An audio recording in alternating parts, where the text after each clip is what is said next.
तो दोस्तों अमेरिकी नेवी के पास है दुनिया के सबसे अधिक मात्रा में एयरक्राफ्ट कैरियर। रिपोर्टों के मुताबिक अगर देखा जाए पूरा दुनिया में करीबन 22 छोटे बड़े एयरक्राफ्ट कैरियर एक्टिवेटेड है, पर इन 22 एयरक्राफ्ट कैरियरों को देखा जाए तो इसका आधा एयरक्राफ्ट कैरियर मतलब 11 सिर्फ अमेरिका के पास है। और दोस्तों आपको जान के हैरानी होगा कि अमेरिका की जो एयरक्राफ्ट कैरियर है ये बाकी एयरक्राफ्ट कैरियरों के तुलना में आकार में तो बड़ा है ही, साथ में सभी के सभी एयरक्राफ्ट कैरियर परमाणु शक्ति से लैस है। पर अमेरिका के जो एयरक्राफ्ट कैरियर है मतलब खास करके निमिट्ज क्लास के एयरक्राफ्ट कैरियर ये फिलहाल काफी अधिक पुराना हो चुका है और अमेरिका के द्वारा इन्हें रिप्लेस करने के लिए इससे भी अधिक ताकतवर फोर्ड क्लास के एयरक्राफ्ट कैरियरों का निर्माण किया जा रहा है। पर दोस्तों कुछ रिपोर्टों में हाल ही में खुलासा किया गया है कि अमेरिका के द्वारा जो नया एयरक्राफ्ट कैरियरों का निर्माण किया जा रहा है उसमें कई सारे प्रॉब्लम्स हैं और आज के इस वीडियो में आप लोगों को इन्हीं प्रॉब्लमों के बारे में बताऊंगा और अमेरिका इससे निजात पाने के लिए क्या प्रयास कर रहा है उसके बारे में बताऊंगा। तो डिटेल में जानने के लिए वीडियो के आखिर तक बने रहिए और चैनल को सब्सक्राइब और वीडियो को लाइक जरूर कीजिए।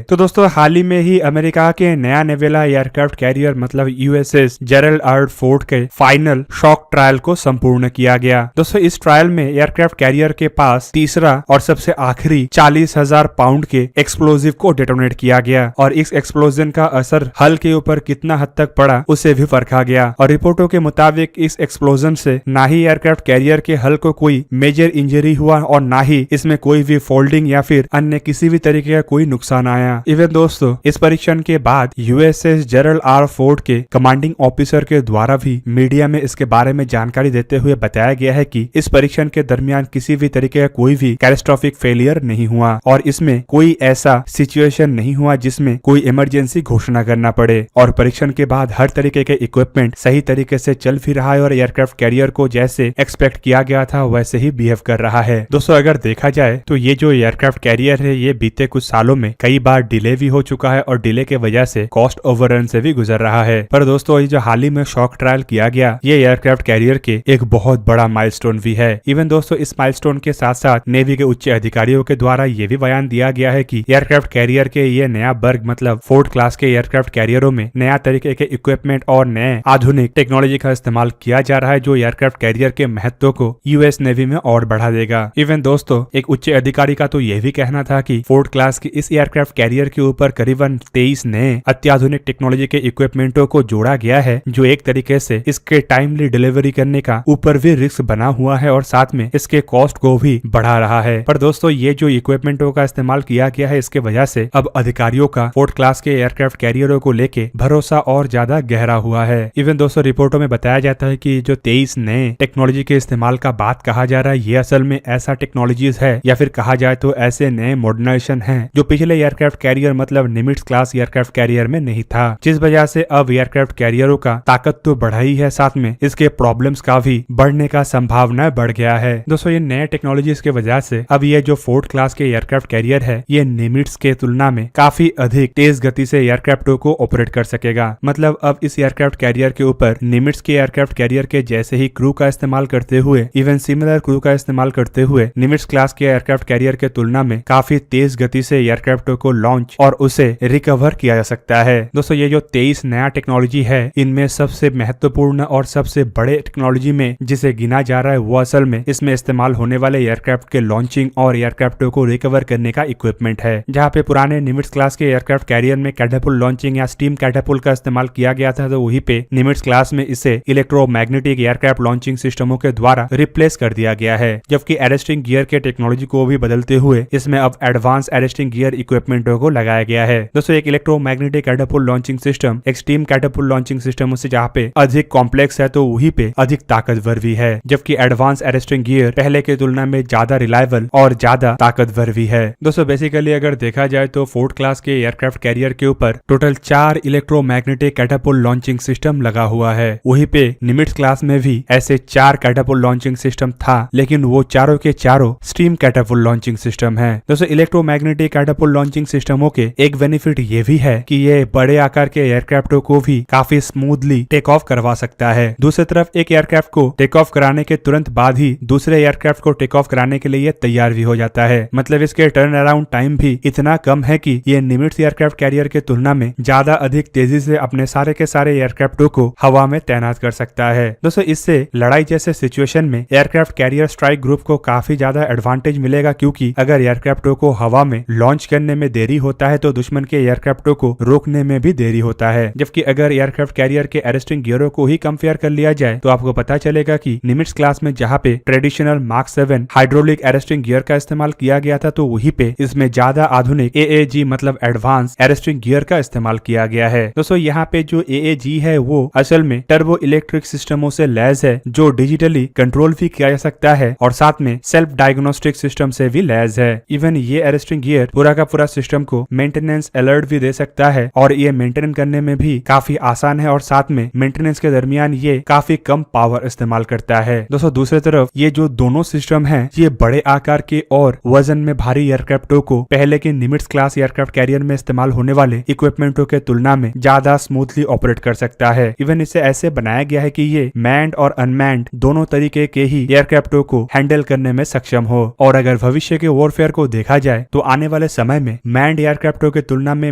अनमैन्ड एयरक्राफ्टों का महत्व बढ़ते जा रहा है। तो ऐसे में आप ये भी नहीं कह सकते हैं कि एयरक्राफ्ट कैरियर अपने पूरी लाइफ में अनमैन्ड एयरक्राफ्टों को बड़े मात्रा में ऑपरेट नहीं करेगा। दोस्तों एक एयरक्राफ्ट कैरियर किसी भी देश के नौसेना में कुछ सालों के लिए इस्तेमाल नहीं किया जाता है बल्कि लंबे समय के लिए भर्ती किया जाता है और इस वजह से एयरक्राफ्ट कैरियर को टेक्नोलॉजिकली इतना एडवांस होना चाहिए कि आने वाले कुछ दशकों के परिवर्तन को भी झेल सके। फोर्ड एयरक्राफ्ट कैरियर की और एक नया टेक्नोलॉजी है इसमें इस्तेमाल होने वाले एलिवेटर सिस्टम। दोस्तों बेसिकली एक एयरक्राफ्ट कैरियर कई मंजिला होता है और एयरक्राफ्ट कैरियर के सबसे ऊपर वाले हिस्से को जहाँ पे फ्लाइट डेक कहा जाता है तो उसके नीचे कई मंजिलों में एयरक्राफ्टों को और हथियारों को स्टोर करने का जगह है और इन स्टोरेजों से इक्विपमेंटों को और एयरक्राफ्टों को फ्लाइट डेक तक लाने के लिए एयरक्राफ्ट कैरियर में एलिवेटर लगाया जाता है। और एयरक्राफ्ट कैरियर के एलिवेटर अन्य एलिवेटरों के जैसा नहीं होता है बल्कि इसे भारी भरकम एयरक्राफ्टों को लिफ्ट करना पड़ता है। फोर्ड क्लास के एयरक्राफ्ट कैरियर में 11 एलिवेटर लगा हुआ है जो अलग अलग डेक से फ्लाइट डेक तक हथियारों को और इक्विपमेंटों के साथ साथ एयरक्राफ्टों को भी आसानी से पहुंचा सके। इवन दोस्तों कहा जा रहा है कि ये पहले के तुलना में ज्यादा तेज गति से और ऑटोमेटेड तरीके से एयरक्राफ्टों को फ्लाइट डेक से स्टोरेज तक ले जा सकता है और स्टोरेज से फ्लाइट डेक तक पहुंचा भी सकता है। इसके अलावा और एक आधुनिक टेक्नोलॉजी इसमें इस्तेमाल होने वाला डुअल बैंड रडार है। दोस्तों रिपोर्टों के मुताबिक ये जो डुअल बैंड रडार है ये साइमल्टेनियसली दो अलग अलग फ्रीक्वेंसी रेंज के ऊपर काम कर सकता है और ऊपर से ये निमिट्ज क्लास एयरक्राफ्ट कैरियर के जैसे रोटेटिंग एंटेना से लैस नहीं है जिस वजह से ये निमिट्ज क्लास में इस्तेमाल होने वाले रडारों के तुलना में अधिक रिलायबल और मेंटेनेंस में काफी अधिक आसान है। और अगर टेक्नोलॉजिकली इन सभी इक्विपमेंटों से ज्यादा क्रिटिकल इक्विपमेंटों को देखा जाए तो वो है इसमें इस्तेमाल होने वाला नया रिएक्टर। दोस्तों निमिट्ज क्लास के एयरक्राफ्ट कैरियर में जहाँ पे अमेरिका के द्वारा निर्माण किया हुआ A4W न्यूक्लियर रिएक्टरों का इस्तेमाल किया गया था तो वहीं पे फोर्ड क्लास के लिए एक टोटली नया डिजाइन के न्यूक्लियर रिएक्टर को तैयार किया गया है जिसे A1B